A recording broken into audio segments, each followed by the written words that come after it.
Hello, everyone. Gosh, what day of the week it is? It's Tuesday, February 15th. 2022. We're joining again another episode of our Show Notes program. Show Notes is part of our San Diego Sound Project concert series.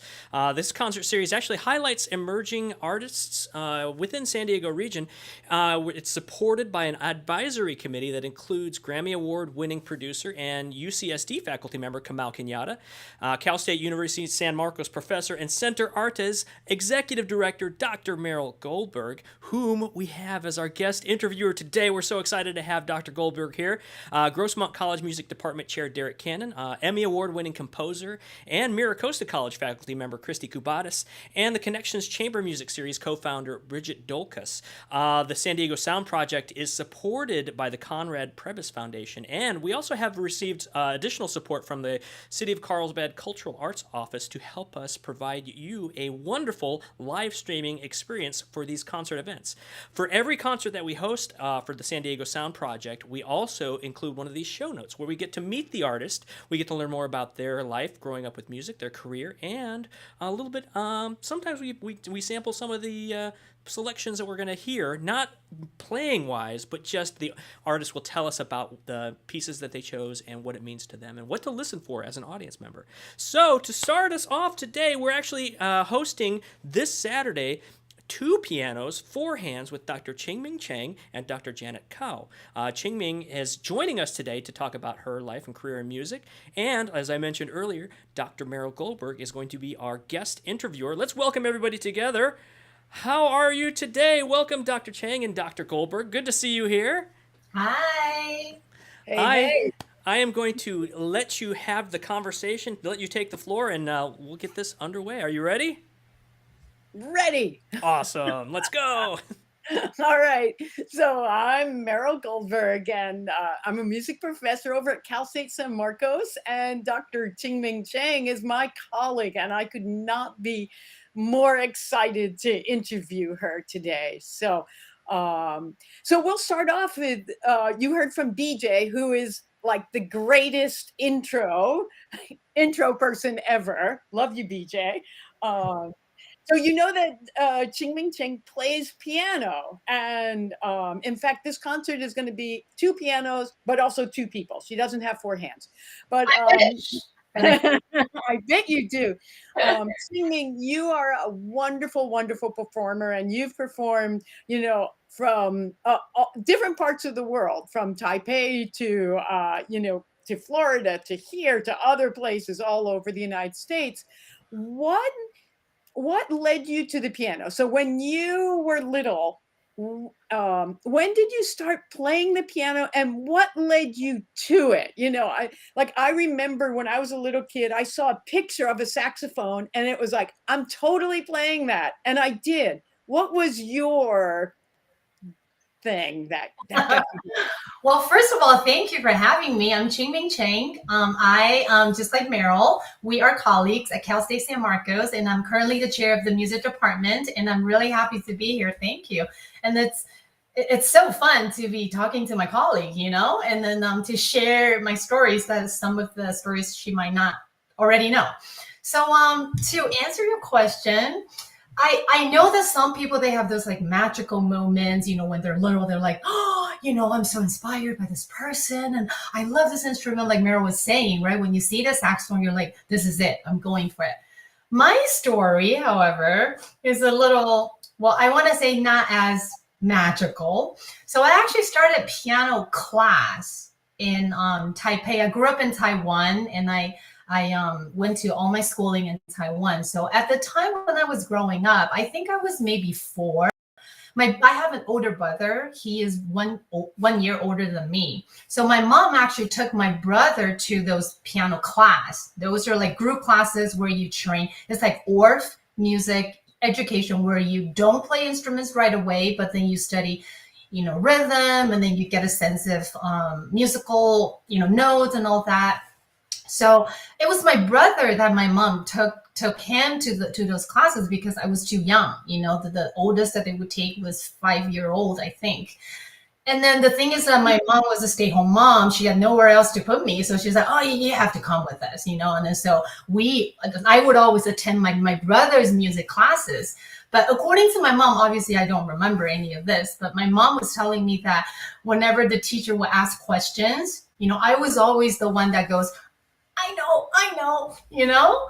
And then so I think maybe because I wanted to be part of the group, you know, or who knows, maybe I really knew that I really liked music, but I actually started my piano experience that way. And then one thing led to another. I guess I was okay at it. So my brother actually did not continue after that one season. You know, he was like, I'm done. My brother actually plays tennis. Um, so he went in a completely different direction. But me instead, I stayed and here I am talking to you guys, doing concerts. Yeah. Boy, we're lucky that your brother had to take piano lessons. Well, yeah, yeah. He's not too big of a music fan, you know. I just remember growing up because I played the piano, and in Taiwan, in order to be a music major, well, I guess, or a musician as a career, you have to learn a second instrument. So I actually played the double bass as well. So I would practice piano and then the bass. You know, that's like hours of practicing. I just remember my brother would tell me, "Can you stop? Like you're so loud. Can you play the bass, you know, somewhere else?" You know. That's so funny. I had the same experience. When I was learning to play as well. It's like, do you think you could practice someplace else, or do you think you could be quieter? I know. Yeah, my brother would tell me I need to watch the tennis tournament, you know, and I'm like, you need to watch TV, and that's more important than me practicing my instrument. So Ming, what do you really love about playing the piano? I assume you love playing because I've heard you play and you play with such love. So what are some of the things that really you enjoy about playing? I I think music or making music, you know, you as a younger person like me, I'll be honest, when I was growing up, because I have always been in this, I think in Taiwan it's called, you have to audition into a music class, and once you're in, it's free tuition, it's a free ride, but you have to audition into it. So I've always been in this music class. It's very competitive, very much so. So I can share with you, I did not really enjoy playing. I mean, I didn't hate it, but to me, that was just a lot of work, something that I have to do. It wasn't until after I came to the States and I went to University of Miami for my graduate studies. I met a really good piano teacher, and I think he was my mentor, Dr. Floyd, J.B. Floyd, back at University of Miami. I think he made me realize that music or creating, you know, playing the piano is a tool of you expressing yourself. And then so it wasn't until then I feel like playing the piano is not just to get an A. It's not just to be perfect so that you can be the top in your class. Instead, I enjoy so much playing the piano because I feel like it's a way to have a conversation with yourself and to really discover who you are. Because when you play different genres of music, you know, when you play Beethoven, you think about different things, and you think about why is the composer writing such things in such moments. And then when you play like contemporary music, you're like, oh, you have to listen to the different kind of harmony. The harmony triggers different side of you. And then when you practice, you know how like Merrill, you know, those musicians spend hours and hours practicing. I get this question asked a lot when I was about to go into my DMA, my doctorate degree. I remember my relatives, my uncles, we're very close, and they're like, "Are you serious? What is it there? What's more in there that you have to learn about piano? There are only so many keys. You've been, you started when you were 5, and it's been you have to go on. What else do you have to learn? There's only 88 keys, you know." But then we all know that you feel differently about certain pieces when you're in the practice room, when you're by yourself. I know sometimes people say that pianists are loners because because we are more of a solo instrument. I mean, we do chamber music sometimes, but most of the time we practice, and then you kind of internalize that all by yourself and with yourself. So I feel like now I enjoy it so much more because I have a 3-year-old now, so some practicing alone in the room by myself, kind of having conversations, adult conversations with myself. That's like luxury for me. That is so interesting. And I love how you're discussing music as a way to have a discussion with yourself, but it's also when you perform, it's a way to communicate something about yourself as well as something about the music to others. And maybe you could say a little bit about the difference between making music and practicing in your practice room versus when you perform, because it's an entirely different skill, I think. Oh, absolutely. Yeah. So I've been teaching piano for a long time. I started tutoring even when I was back in Taiwan during my undergrad studies. So and we all know that practicing in the practice room, you feel, once you know the notes, you can memorize everything, and you feel like I'm the best at it. I enjoy it so much because I'm just all by myself. I play perfectly. But then we all know that once you step onto that stage, you're like, wait, I never had problem with this section. I have memory slip. How is that possible? What is the next note? Oh my gosh, why is that person coughing? So performing is like a whole different degree, really. And so so Merrill, to go back to the question, yes, practicing on your own when you're having that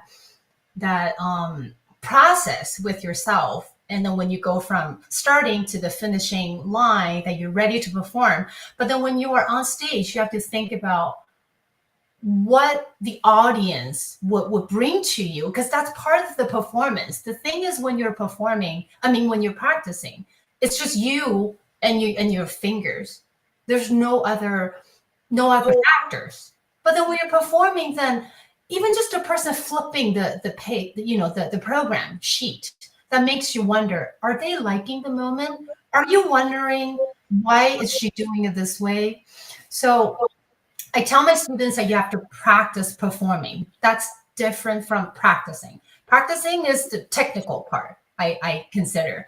But then the performing is that it's really your moment, your conversation with your audiences. And I think that's a completely different research, different art, and there's so many books talking about and helping performers. How do we perform so that we can be a better communicator, Yeah, it's really interesting. The whole notion of making music is different from performing music. Absolutely. Right. Because when you perform, the whole space is part of your performance. The coughing, the walking away, or the door shutting, the siren running in the back, and all these things that you don't get to practice on. That's the thing. You don't get to rehearse. I'm a classical pianist, so my performance has to be rehearsed over and over and over again because I need to bring the perfection, and so we don't improvise. And the thing is that when you have all these unexpected factors, you have to improvise somehow. It might not be the technical improvisation on the piano, but it needs to be your mind. You have to be able to just improvise on the spot. Yeah. So Yeah. And that leads really well into the next question, which is, what do you find are the biggest challenges, both about playing music and also performing? I think, Merrill, you were kind of already, like you said, it's leading to this question. I think really the biggest challenge is, how do you position and prepare yourself from practicing the music, and then you perform. So over the years, I used to have all these, and this is not new to any performer, the stage fright, the anxiety of not knowing what to expect. Your hands are not as warm as normal right before you go onto the stage, or somehow the stage light is too bright and it's making me sweat. What do I do? It's going to be so slippery, all these things. So I read a lot of books to study, mentally, how do you mentally prepare yourself? You have to have a healthy mind. And I just remember reading one book where there are two pictures. The first picture is when the pianist is on stage, and then we see a lot of pianists play, and then they're always like slouching, but part of it is the interpretation, how you get so into the music. But then that image, it with all the audiences kind of like pointing at you, like as if they're criticizing, they're judging, and you being there alone on stage, feeling, are they liking me? Are they thinking I'm good? Or, they're criticizing, oh, she's not as good. So this is the first picture where you feel like all the pressure is going onto you, and then you're like receiving all this without being able to control what you're doing. Whereas the next picture is like this.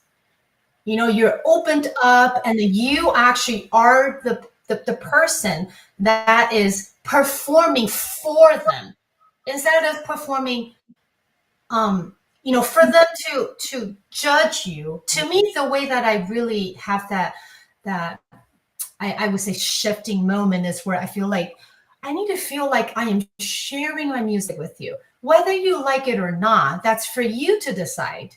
But I'm just here doing my job, even if I mess up a note or two. But I feel like I enjoy the moment of continuing on. I feel proud of myself for not stopping, but I move on from a bad moment and I continue on. I think that takes courage and strength to be able to, snap out of that bad moment and just move on.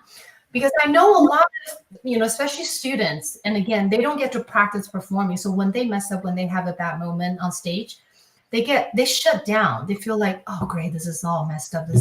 It's all falling apart. I'm going to give up. And when they have that negative thought, that really affects the whole vibe. And I think the audience can feel it too.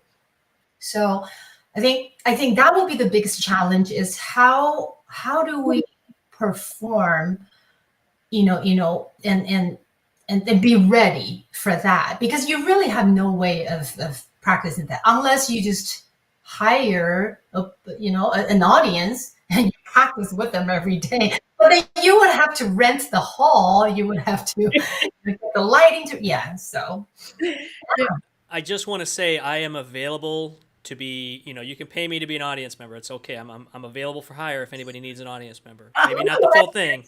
Oh, okay. But I've never considered that concept. Yeah, you would need to have an audience there while you're practicing, right, to make it reality when you're ready to actually do it. I've never thought that before. So. Yeah, go ahead, Ching-Ming. I was going to say that one other thing, some people might think this is crazy, but this is really how I prepare my concerts, especially solo concerts.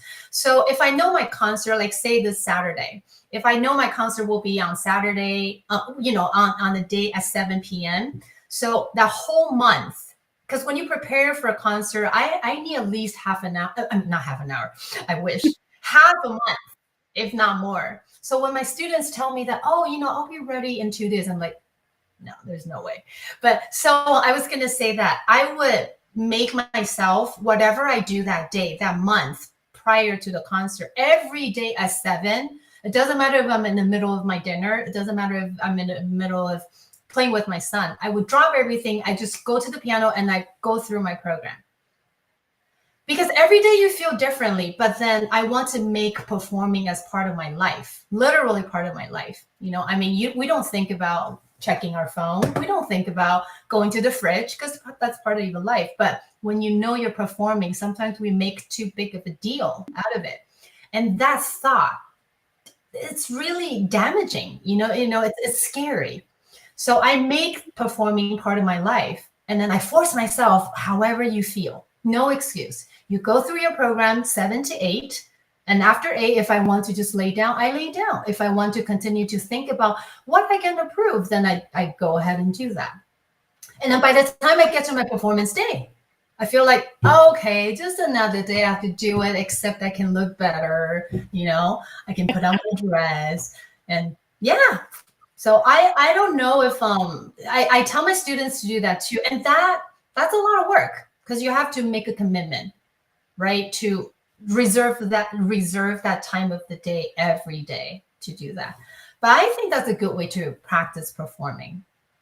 That is really interesting. And yeah, I hadn't thought about that. One thing, BJ and Ching-Ming, that I have done with my students in terms of learning how to perform is I have them play the same piece on the concert twice. Because the first time it gets them through it, and then the second time they can be more of themselves. The other thing that I loved what you said, Ching-Ming, was as you were visualizing the book, and that feeling of I'm here playing for the audience versus I'm here playing, and that picture, I can picture that myself. That's and having seen you perform many times, you do perform in that way. I mean, you have your interpretations and you move, but it's clear that you are playing for the audience. And I didn't realize that was a preconceived, something you've really thought about and read about. Yeah, and I feel like it's a practice because we, as performers, especially again classical performers, we tend to get into this bubble thinking we have to be perfect because we have to play everything exactly on the page, And if you play one wrong note, so I grew up in Taiwan. If all my teachers, I mean, I think that's they make me who I am. I really thank them. But when I was in my training years, I was very depressed a lot of the times because it was very critical. The teachers, because they want you to be perfect, perfection is everything for classical piano, especially. And they would always tell me that that's not good enough. You play one wrong note. All right, next time I play perfection. Perfection is not enough. You can be louder. And they always ask for more. So I tend to get into this little shell thinking that I'm not good enough. I'm not good enough. But then what does that do for me? That's no good for me, not for my audience. I don't think the audiences want to pay to see a concert where the person looks like she or he or they is suffering, So I really think it's a practice to tell myself, open up. It's okay if they don't like it. It's okay. Because it's impossible if they like it. If everybody likes it, maybe you're not unique enough. Being a creative artist, if you can please everybody, think about that. I don't know if that's a good thing. That means you're average on everything. But do you stand out? I don't know. Yeah. Well, that brings me to the next question, which is, classical piano has a lot of repertoire. I mean, it's been written for, a couple hundred years at least.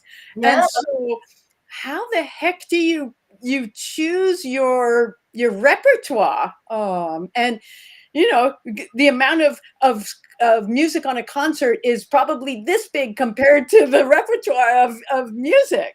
Yeah, and there's still living composers around the world that continue to write for piano repertoire. So, but that's an interesting question because now that I have the freedom, I have complete control over what I can play.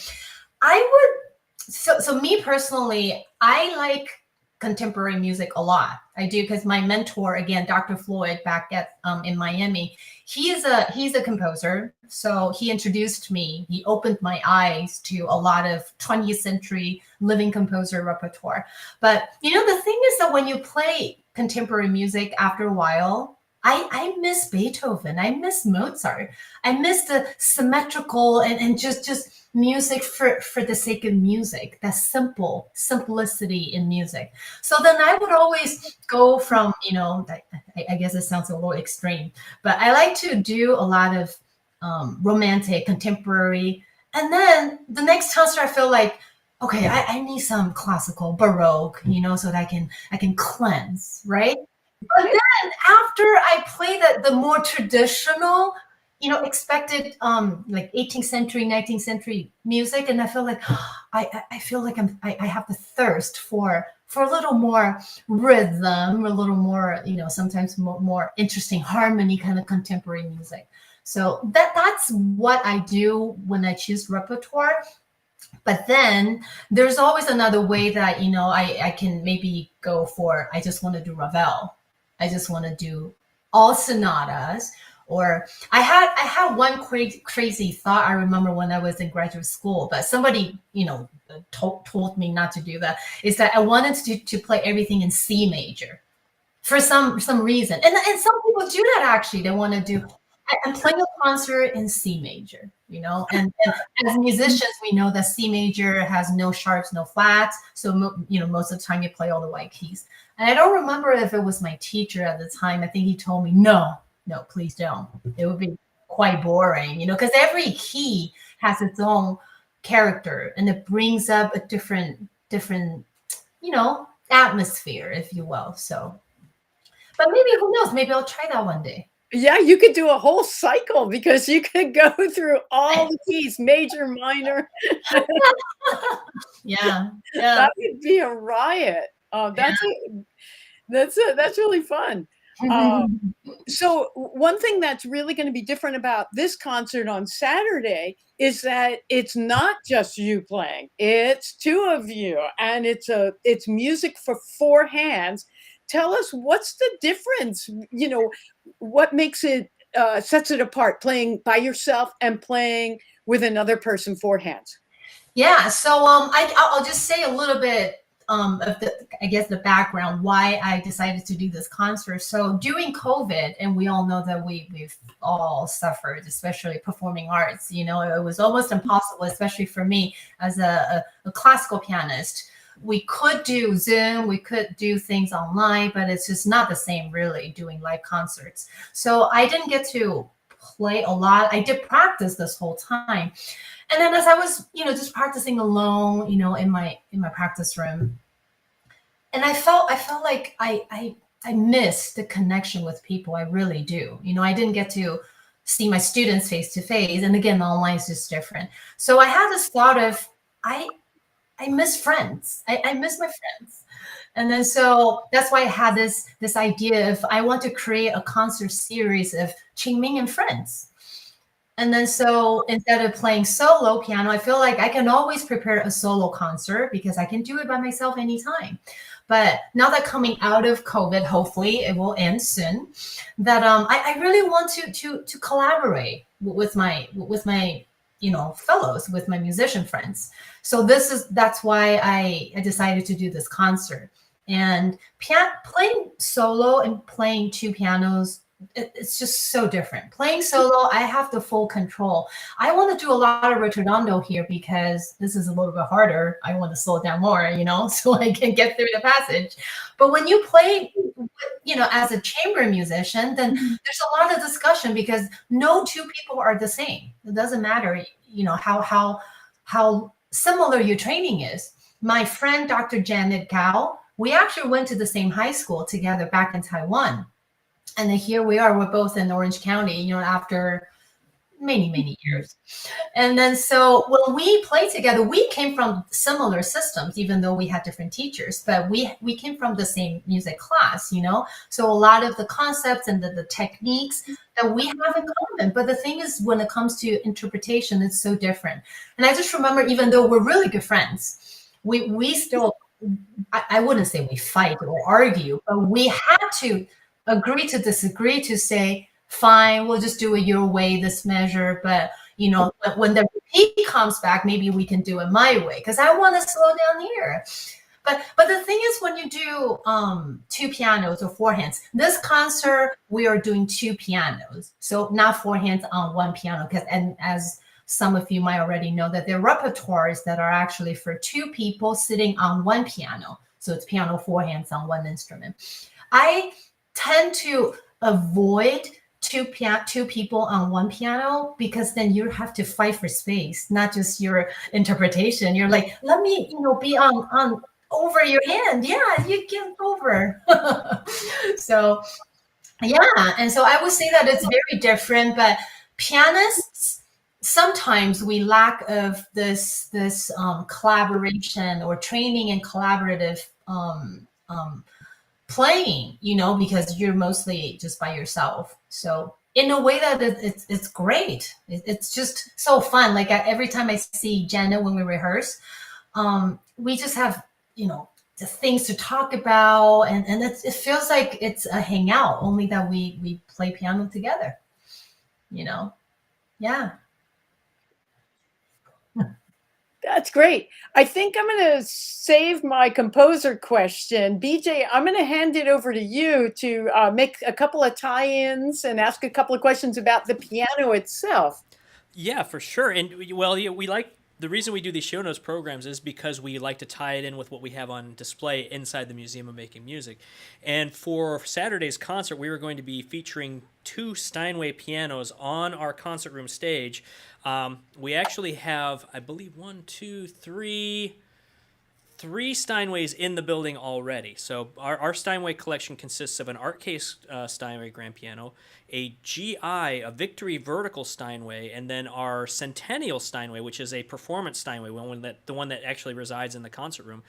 The stories behind our exhibit pieces, the art case Steinway and the GI piano are two different stories. One relates to the changing scope of the piano inside your home as part of your residence, and how that has changed over time. Because we have these magnificently huge, grand pianos, and then that evolved into the spinet piano and a smaller footprint and a smaller format. Because during the transition in America from the Great Depression, a lot of the rural communities moved into urban areas, thus living in smaller living spaces and having, still wanting music in the home.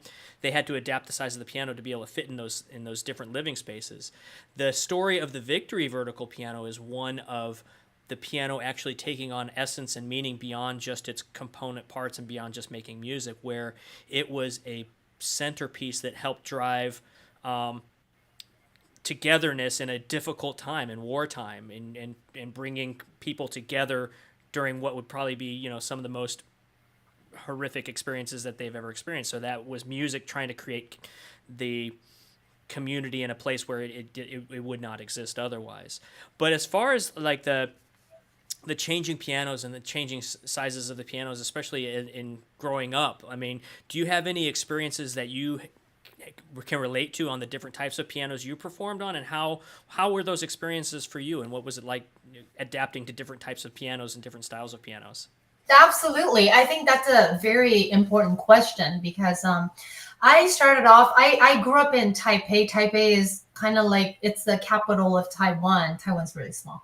But it's a metropolitan area. So we live, all four of us, my parents and my brother, we live in a very, very tiny apartment. And I remember my room is like, it cannot fit two people, in the walkway because we have to put a bed there. That's how small it is. Mm-hmm. But I remember at the time, I grew up with an upright because there's no way we couldn't afford a grand at the time. And also there was just no room for it. And so I auditioned into when I was at third grade. That's when I started my music class experience, And then so at the time I didn't feel any different. I was able to, I have ADA keys, it's not an electric keyboard. So I have the pedals, working pedals, and they're fine. So I play. I just remember after I finished, when I got to sixth grade, that's elementary. In Taiwan, we do elementary for 6 years, and then you have to go into middle school. And so during that time, that's when you have to audition again. And I just remember during the preparation year, that last year, I remember my piano teacher told my parents she needs to practice on a grand piano because she's not feeling the touch. She's not creating the timbre and the different dynamics that she needs in order to get to an advanced level. And you can imagine nobody in my family is a musician. Nobody plays any instruments. I'm really the only one, And so my parents are like, what does that mean? Does that mean we have to spend more money and get a bigger piano? Isn't that enough? What's wrong with this piano? And so I was too young to understand that really. I just thought that, my teacher said that I need a better piano. I need a bigger piano, So instead I would actually go to school to practice in order to prepare for the audition. But long story short, when you are at when you know music more, when you get to more sophisticated stage, in your playing, that you need a good instrument. It's like if you don't have a good tool, it doesn't matter how good you are as a right? Mechanic. You need the tool to help you. So Absolutely. It actually reminds me of another set of themes that we talk about in the museum, the instrument, an instrument for everyone. Depending on if you're a student starting off, you have a specific student model of, say, trumpet or a flute, and then you get to maybe a amateur musician or a hobbyist musician. Maybe they have different demands, different needs of the instrument, and then where you get into the professional musician or academic musician, they all have these different components that they need and performance requirements basically in response of the instrument. So we do have a portion of the museum that talks about the needs of the musician, but also the instruments that are built specifically for the type of musician that is using them too. That's a wonderful correlation. Merrill, Dr. Goldberg has clued me in about a trip to New York that you took to actually go and choose. California State University San Marcos is a Steinway school, and you actually went to New York to get the piano for the school. Can you tell us more about that experience? Oh yeah, that was like one of the best trips I've ever taken. It felt like you're on this VIP, because exclusive. You don't just get to visit the Steinway factory. You can visit the galleries and everything, but when you go into the piano choosing room, so they actually have a specific room. I guess acoustically, it's the best. I'm not sure, but so they take you into this room, and then at the time we were looking at finding a Steinway concert grand. And so I remember, I think there were five pianos there. It depends on the time of the availability of the piano, obviously. So at the time, I've heard that some people have to choose from 8 to 10, and I think that would have been even Wow. much harder. But at the time, I had to choose from the five. And so they lined all these pianos, in the same room. And so before I went, I actually did some research about what would be the best way to choose the piano. Because if you don't prep yourself, you're like in there, you're like, where do I begin? Because they sound different. The thing is, it would have been easier if they were all very different. But the thing is, I remember, I had to eliminate because I loved them all. But maybe one day we'll get 5 Steinway concerts. But so at the time, I just remember I had to play one piece, not the whole piece, but I prepared like a segment of a piece that I was working on. And at the time, I chose a piece I knew that I would have to manipulate the notes the most. So that way, that when I try these pianos, and with the pedals too, because pedals can make a big difference. So I knew that I go in with this particular phrase or section, and so that I can know what is the sound that I'm really looking for, And so I remember I was down to 2 pianos, and one was, it's been a while, but one was like, it was much easier. Well, basically that one is already like a performance ready. If I were to choose that one, then I know that the piano would be on our stage and ready to go perform, performance ready piano. But you know what, guys? Instead, I went with the other one because, like BJ was saying, sometimes depending on the purpose of the piano, you have to go with the particular quality and the personality of the piano. And I know that the piano, because we became Steinway School for our students, and of course I will love a piano that I'm ready to just perform it. But the thing is, I really want our students to grow with the piano. So the Steinway that is actually in our school is actually, I feel like it's still waiting to be shaped, to be broken in.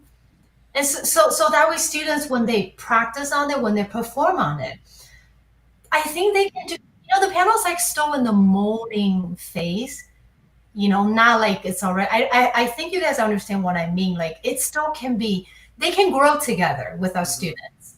rather than already an adult piano, if that makes sense. It reminds me of I'm not sure if you're familiar with who Bert Turetsky is in San Diego. He's a double bassist, a really pretty well known double bassist in the community, but he's one of our coaches here for the adult orchestra the program we host here.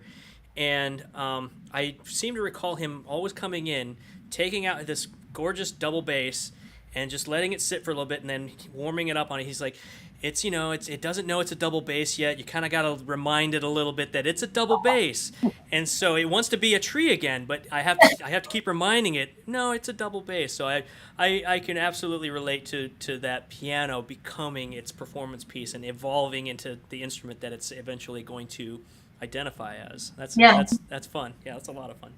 Yeah. Dr. Goldberg, Merrill, I'll turn it over to your continued conversation. Thank you for allowing me the time to ask those questions and relate it to the museum. Oh, great. Yeah, and I'm just going to ask you a couple more questions, but I do think that's so lovely that, this idea of our students shaping the piano into its being for us. That's just absolutely lovely. Yeah. And just so folks out there know who are listening, all of the pianos at our campus are Steinway or built by Steinway. So that's how we have our all Steinway designation. So I want to bring it around to the concert, and could you tell us about the pieces that we're going to be hearing, about the program a little bit, and maybe pick one piece to highlight? I don't know. It's like the inside scoop.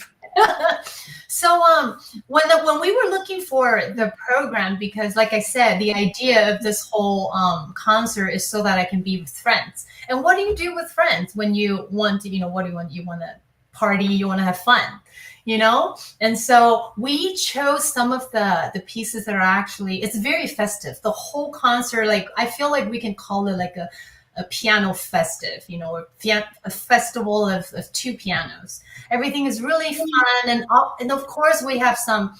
We're going to start with Saint-Saëns. It's the dance macabre, and this is a piece it's a little spooky, it's about the death and dancing and the devil, eventually controlling. So we start with that, and then so Janet and I, when we were choosing repertoire, we're like, yeah, we're playing all these contemporary pieces, but then like I said earlier, like when you do a lot of the extreme, you feel like you have the thirst of just doing music for music. So we actually were going to do a Mozart. Yeah, and the Mozart, I don't know if this is the only two piano piece. I'm not sure, but it could be the very few. Mozart wrote mostly solo, and then for chamber music, obviously. But so this one, Sonata for two pianos in D major. That's the second piece we'll do, and then the second half we move into the more, I don't know, I want to say more the tunes that are more popular. We're going to do a medley of Disney themes. Oh wow! Mary Poppins, the Beauty and the Beast, and I think those melodies, when the audiences hear them, they'll be like, oh yeah, I know that song. Oh, I recognize it. And then the last piece we will do is the Carmen. Carmen is the opera by Bizet, the French composer. And so there's so many popular and really well-known tunes in that piece. And it's called the Carmen Fantasy. So the second half, these two pieces are actually rearranged, by a pianist, Greg Anderson. He's probably my age. And so he's a pianist himself, but he actually has his own two piano group. It's called Anderson and Rowe. So he utilizes a lot of jazz elements, as well as, obviously he's classically trained. He's from Juilliard School of Music. So it's really fun. I think it's like, I really hope that folks would, if they can come in person, but they will watch online. It's going to be like a party. Oh, that is so great. I can't wait to hear the program. I have one last question for you, and it's kind of a fun question. And here's the question. If you could meet one composer, and that could be someone who's alive or not alive, and discuss music or just hang out and have a little piano fest or whatever, who would that composer be and why? There's so many people that I wish I could meet. I really do. But I guess I would say that if I really have to choose, if I only have one chance, I probably would like to meet Beethoven. So Beethoven wrote a lot of repertoire for piano. He was a pianist himself, but I don't know if our listeners know, but a lot of musicians know that Beethoven lost his hearing in his early 20s. And so I want to say his prime time as a musician or a composer was during when he just couldn't really hear well, you know? And then so I played, as a piano major, I had to learn all 32 piano sonatas. His last 5 was really, really superb. It was so sophisticated and just at a different level.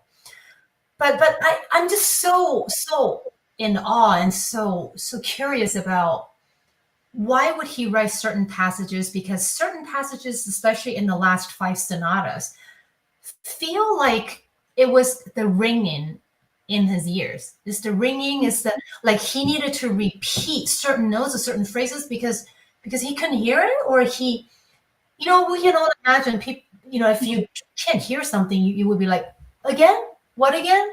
Or when it's muffled, you're like, say again. So I just want to know, as a performer, as a musician, how is it? You can write such amazing and just wonderful music, but what goes through your mind? And I would like to have a sit down with him, and just, even if he yells at me, because we know that he was grumpy, as he as he aged. But yeah, I think it's I feel like that's just Beethoven is Beethoven. Yeah. Wonderful. Well, I will say it is an absolute honor and privilege to be able to be on the same interview Zoom. I feel the same way. This is fun. Yeah, and I am so looking forward to the concert. And BJ, I want to thank you for hosting and Museum of Making Music. And this has been an absolute pleasure. I will let you take us out with all the pertinent information, and floor's yours. Thank you. One more time, BJ. Thank you for having me. Thank you. Yes, this was wonderful. I love this conversation. I loved especially your thoughts and philosophy behind practice versus performance. It was like an epiphany when you said, I practice the piano at the same time, the 7 p.m. every day, until it becomes a part of the day. It becomes a part of the day. I've never, ever considered that type of practice philosophy, practice like you're performing until you get to the performance. I personally am a drummer, so, I mean, we're kind of we're not nearly as solo. Nobody hires drummers to play solos for that long. So we're usually in an ensemble or are supporting different artists, but it's a different, drummers. I personally, I don't have any focus. I'm like, I was just going to play some music and hopefully it'll sound good for the performance. But I'm like, the philosophy behind performing at that same time period every day until it just becomes part of the norm, part of you, part of the experience. I'm like, that it makes so much sense. I'm like, wow, I will try that now. Maybe not at 7 p.m. every night, because the neighbors will get angry, but I'll find the time. So thank you, Ching-Ming. Thank you, Merrill, for being with us today. I'm actually going to talk a little bit about the concert coming up so people know where to find it and how to get tickets. So I'm going to jump over to our other screen here.